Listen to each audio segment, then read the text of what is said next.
So the first thing I want to let you know is that the face coverings have been required now for all our students that are selecting in-person instruction that is scheduled September 28th for students in special education, October 5th for all general education students.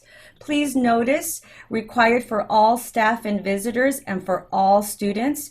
And I do have, oh, I don't know why it's on a timer. I did this. I can't tell you how many times I did this, and I never realized it was on a timer. Okay.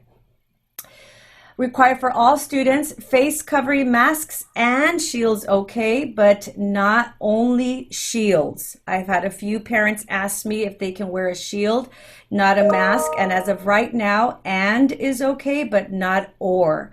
Of course, I understand there are exemptions that will apply. If you have a doctor's note that is requiring that your child not wear a mask, please turn those in and we will begin to make those exemptions as medically necessary. Pre-arrival, we've discussed this.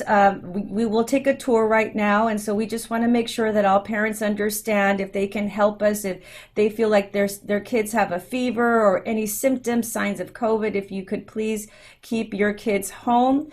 We are encouraging families to take temperatures, but we understand that that may not be possible. We want to let you know that here on the left-hand side will be the procedures that we will begin to campaign for our arrival at school. Students will be asked to be 6 feet apart as they walk into one of our 4 gates. They will be met with a staff member that will take their temperature, and immediately upon entering class, they will enter through a classroom door that has been marked with entrance. The door that's been marked with entrance is the door that's closest to the sink, so that students could wash their hands immediately upon entering the classroom. And then from there, they will go to their desk that has the shields that I will be showing you later on today. Staff members are also required to self-screen for symptoms and complete a temperature check before they start their workday. Any staff member that has symptoms would stay home from work, report their absence to me and to HR. So everything that we're asking students to do, we are also asking staff members to do. Here's a little side note I think is appropriate to share right now. All of employees from Centralia Elementary School District, the entire district, have been or will be tested, COVID testing in one of our Orange County facilities. So I want everyone to know and have that peace of mind that each staff member will have a COVID test and clearance before beginning on October 5th. Arrival. So arrival will be between 8 and 8:30. I have some numbers to show you that were updated about an hour ago so that you have an idea exactly how many students will be arriving on those staggered times and those staggered days. Here you can see that I have 4 gates that I've established. The TK Kinder Gate, that's what we're calling it, but that doesn't mean that only TK and Kinder can enter through that gate. It's just the gate that most of you would recognize as the TK Kinder Gate. So back to arrival here. Parents and guardians, we are going to ask that you please wait in your cars. Now here's something very unique to Raymond Temple. If you are using your car to drop off your kids, I'm going to ask, please, please, please use our car drop-off area that I will walk during our tour and show you. If you are a parent of a TK scholar or a Kinder scholar, I want to reserve all the front area for you so that because you need to get off your car and walk your child hand to hand. So the younger kiddos, I understand, need to be walked hand to hand from one adult to another, and I'm going to ask that front area here in front of the school is only for TK and Kinder. We've made some great visible signs but it will be on the honor system. We're not going to be out there policing you. And if I see someone who doesn't look like a TK Kinder, I'm not going to have the opportunity or the manpower to ask you to please go to the car drop off. But for us to all work together and efficiently, I'm going to ask that we please now begin that process. If you're going to drop off your kids, if you can please use our car drop off area, which is known as Gate 3. If you are a TK Kinder or a parent of a TK and Kinder student, I'm going to allow for you to use that front of the school area so that you can park your car and walk your child to the gate. And that way, if they have a fever or if they need to go, you will be with them. So that's a little bit on the arrival. Let me show you some more details here that I think would help. Okay, so you can tell by my font, and I try to match the colors here because this is a cut and paste job, and so this is updated as of an hour ago. We have 320 students that have selected to return to in-person instruction. If just with simple division, that averages out to about 80 students per group. Now, there was a lot of conversation and a lot of thought in which is the best way to establish these groups. Alphabetical was the original plan, but then in sitting down and taking a look at the numbers, one classroom, let's just say 6th grade, if you say that you're going to have the first group end at letter N, that might be 16, 17 students. But if you use that alphabetical system for a smaller class, that might be only 10 or 12 students. So that was very quickly seen as a flaw in trying to go alphabetically. And what we've determined now is we're going to take a look at the class sizes, divide them in half so that they are as close to or less than 15 students per group. So that might mean that in Miss Calvert's class, let's say, for example, it might be the first 15 students might take us all the way to the letter P, where in Miss Panessa's classroom, it might just take us to the letter N. So it's not necessarily going to be clean alphabetically. It's going to just go by numbers. The other priority that we need to consider are students that receive speech services, counseling services, RSP services. We are looking to see which students have services every day versus twice a week. And that way, if it's preferred by the parent and the service provider, you would have your services done when you are at home during those days. The idea behind that is we want to protect that learning time that we haven't had for so many months. When students are here at school, we want it to be within their classroom for as long as possible. So we were thinking that the best way would have all those programs and all those services be done in the days that they would be at home learning through Zoom. There are pros and cons to this, as you can probably list them in your head right now, but I feel that in moving forward, this is going to be a priority, is for us to group students according to their services. And then also we are going to divide the class in half, taking a look at our numbers. Childcare is still centralized. That means that Raymond Temple site childcare is postponed until further notice. All childcare is still happening through Walter Knott facilities. So I know that that was a big consideration for many families in deciding between IPI, in-person instruction, or DL, distance learning. But I did want to make sure that you all understand the child care procedures during this time. Breakfast. We will have breakfast normal time as pre-COVID, 7:30 in the morning until 8 a.m. Students who arrive for breakfast at 7:30 in the morning will enter through the MPR. From there, they would go to the lunch shelter. And as soon as they are finished, of course, with all the 6 feet of distance will be applied during all times during breakfast and lunch. They will be asked to walk in that playground that is adjacent to the lunch shelter. And again, the tour will show you this place in a little bit. As soon as they are done, they're asked to go to that walking circle until 8 o'clock, when the teachers will be in their classrooms, and then they will walk into their classrooms. For everyone else, we are not having our walk and talk. We will open campus at 8:05 for students to begin to come in. Only those who are having breakfast will need to do a walking system before the 8 o'clock opening of the classrooms.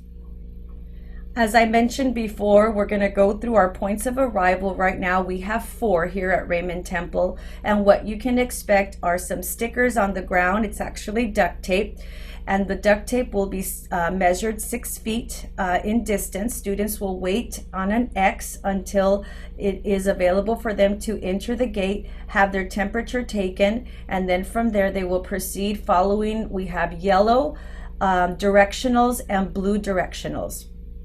Card drop off for all gates except TK and Kinder, like I mentioned before, for the front of the school. So I already went over that. Here's a little video that I put together, but we're going to skip that because I am going to take you on a live tour in just a little bit. Now, as they go into their classroom, a couple things I want everyone to understand. We have all the distancing, physical distancing will be implemented. It says as feasible throughout the day, but we've really gone through the entire campus and we are exercising the highest level of precaution. All of our desks will be 6 feet apart, or our students will be sitting 6 feet apart. For the walking in the hallways, it is between 3 to 4 feet in distance, and I'll show you that in a little bit.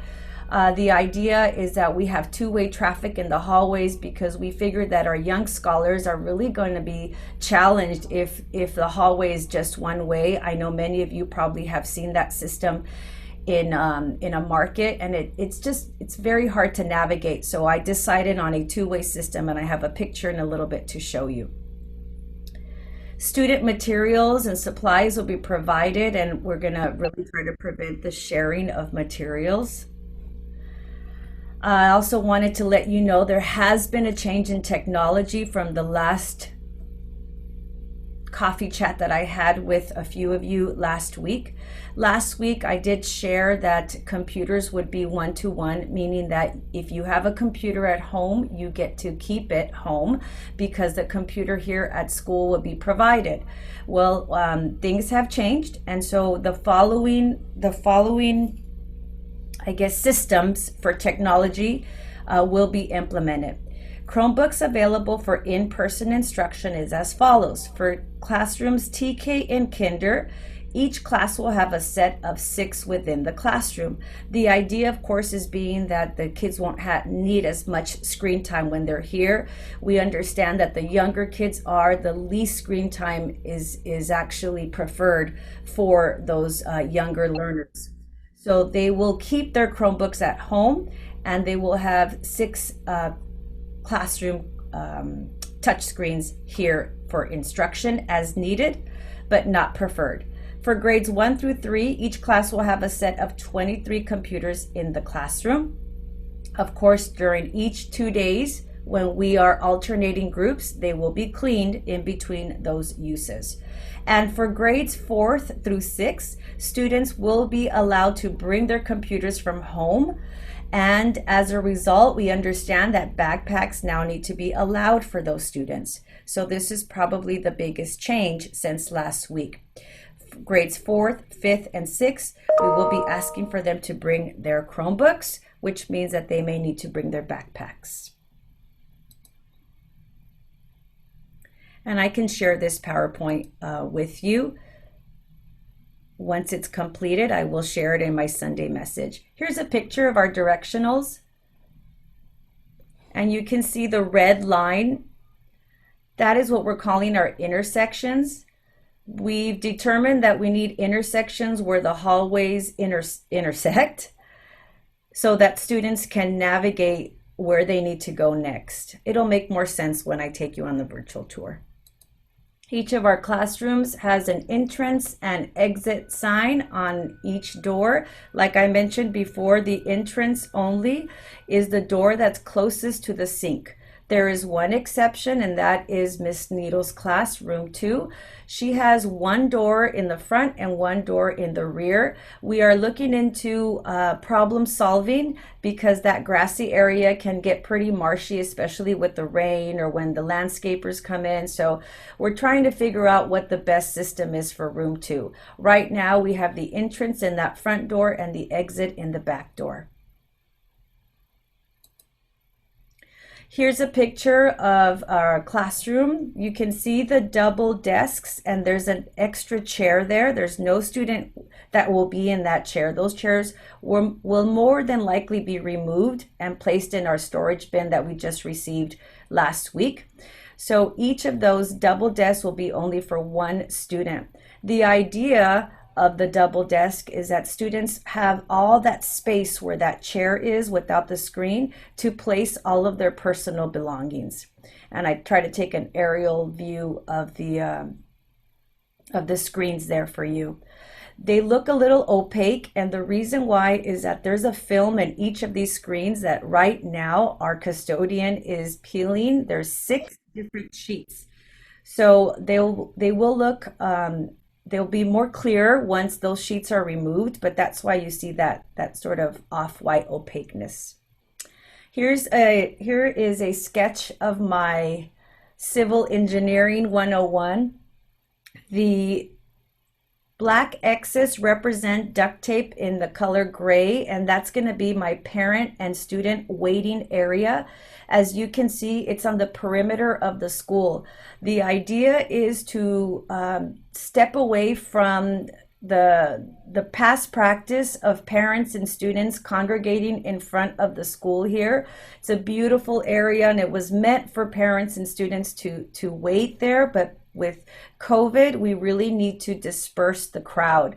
So I've hopefully there's some duct tape already done out there. This morning we started doing this job, and the idea is that this is our safe waiting area. It's the perimeter of the school. On the side of TK and Kinder, we have the capacity of up to 66 separate people or families or students. On the side over here by La Cienega, it's up to 44 different families and students, and I'll show you that in a little bit. The blue arrows represent one direction and the yellow the opposite direction, and the red squares represent all our areas that need to have those intersections so that students can pause and try to navigate around another student in case they happen to find themselves on the same place here on campus while walking. Restrooms, we do have, thank you for Amanda. She suggested this app where we can have a recording system of how students enter the classroom. I'm looking into this system. There is a cost attached to it.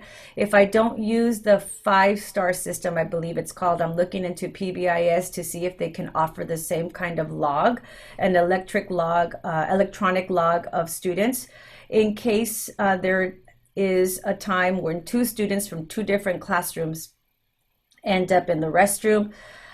This is something that we're trying to avoid, but you know, it may happen, and this log will help us in case there is a case of COVID and we need to do some COVID tracing. Drinking fountains will be on. However, we are receiving 2 like water filling stations. Don't have them yet, but they are set to arrive before October 5th. But we also will have our water fountains on, and just trying again to make sure that students understand there'll be X's there for waiting and no mouth to spout, which is always a good rule. But the drinking fountains will be available, but we will be encouraging the use of the water filling stations. I wanted just to show you a lot. So, you know, this is one schedule, and it's not meant to make anyone dizzy, but I wanted to assure you that there's been a lot of thought between when we got the directive, or when we got the update that we were going to come in person. There's been a lot of thought about how does the schedule look? what can I do so that I can provide the maximum opportunity for play. I do believe that playing is very important for our younger students. Physical activity, if it's anything like at my house, has definitely decreased. And we all know the benefits of going outside and playing. So here's a schedule, a tentative schedule for the playground recess area. I want you to notice that in parentheses, it has the total number of students that are going to be in that group. And I developed a schedule that will allow full access of the playground to those individual classrooms.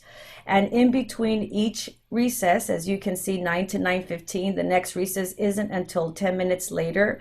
I did a walkthrough with our custodian, and we will be able to clean the facilities with that fogger. Um, I don't know, it's like a fogger gun. If you've seen commercials on how they clean stadiums, it's very similar to that. So we will be able to fog the entire play area, wipe down the area to allow for the next group to play on a sanitized recess area. So I hope that that makes sense. You also can see there my cohorts in first grade, I would have 37. Obviously, those are not going to be in the same classroom. So from 9 to 9:15, one group of that 37 that's together in the classroom will be playing, excuse me, in the main playground.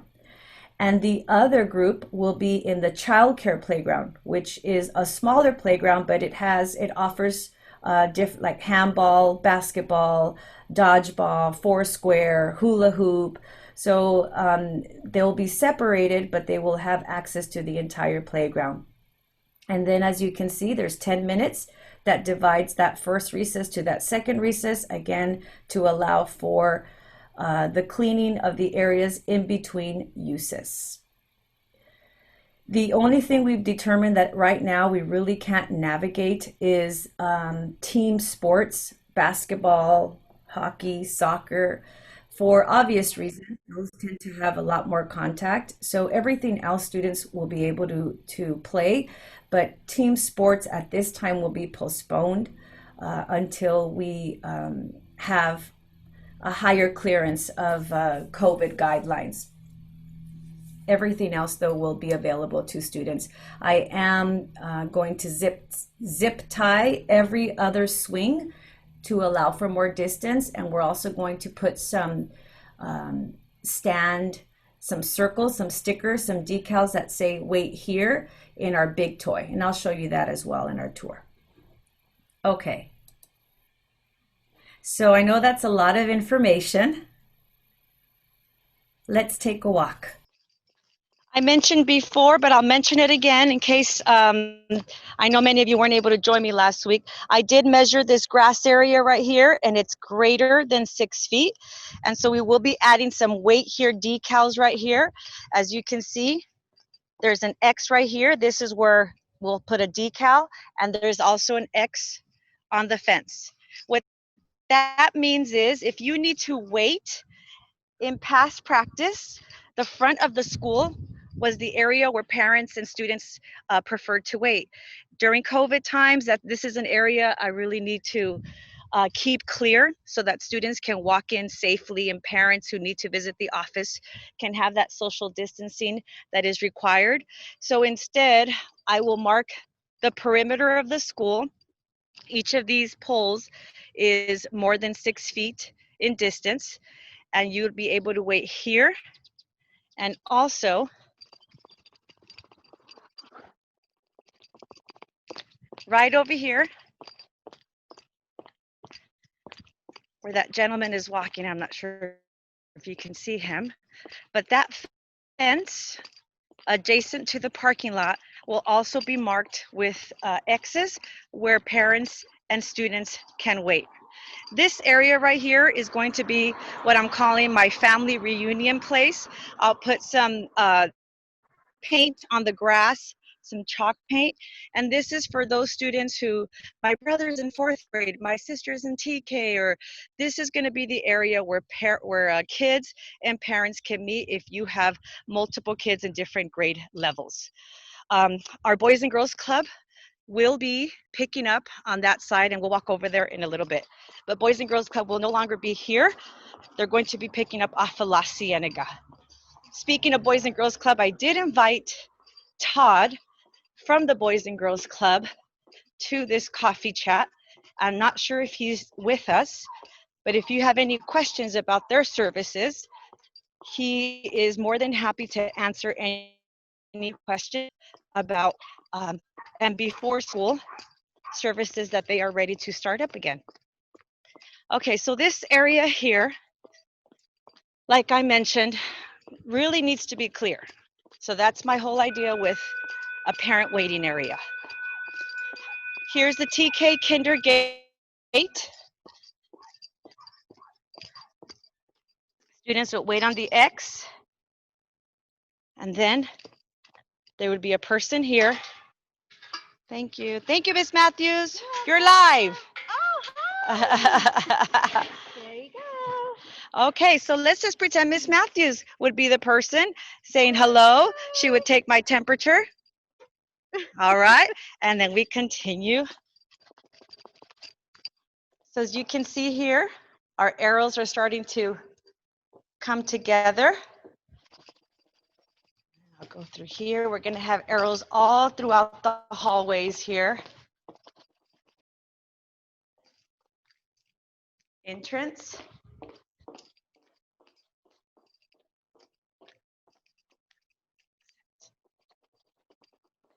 We'll go into a classroom in just a bit. We have no lines. What I mean by that is when it's time for recess, students will be walking using the arrows. And like I mentioned before, only classroom groups will have recess together. So if there's 15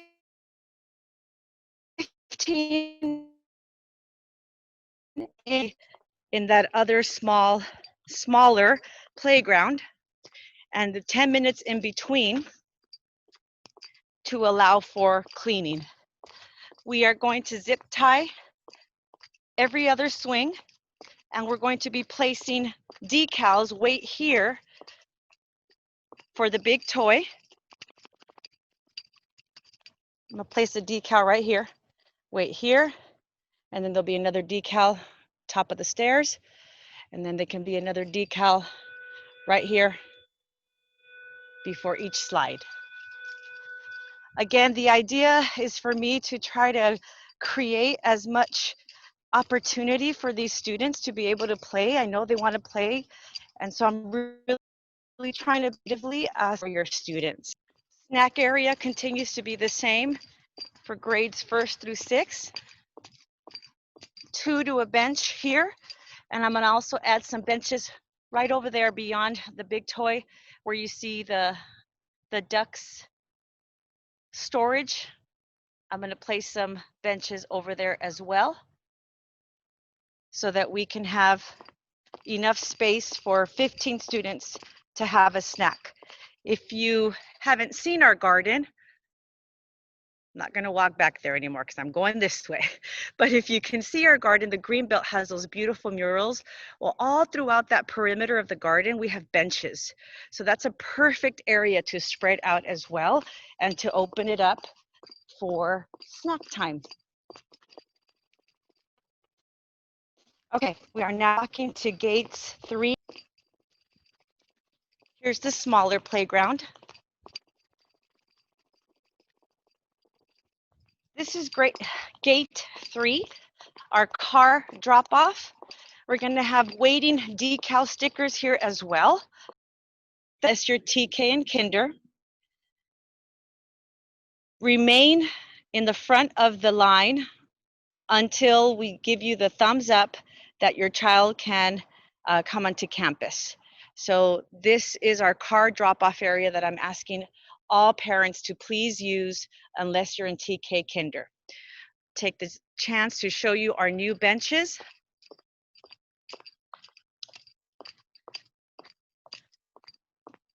We have,